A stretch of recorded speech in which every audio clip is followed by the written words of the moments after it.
अखेर निराधार वृद्ध महिलेला हक्काचं घर मिळालंय।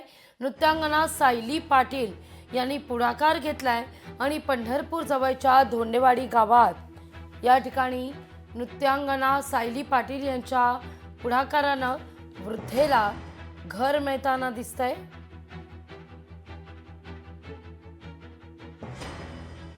आजीची जी परिस्थिती बघून मला एक क्षण असं निशब्द झाल्यासारखं झालं।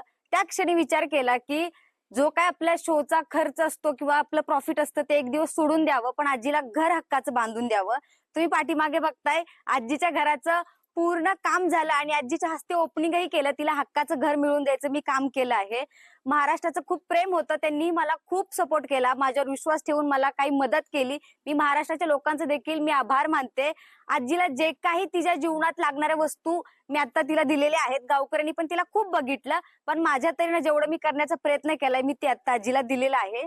आजी आता खूप खुश आहे। काही नव्हतं पहिल्या घरात, आता बरं झालं, चांगलं वाटतंय।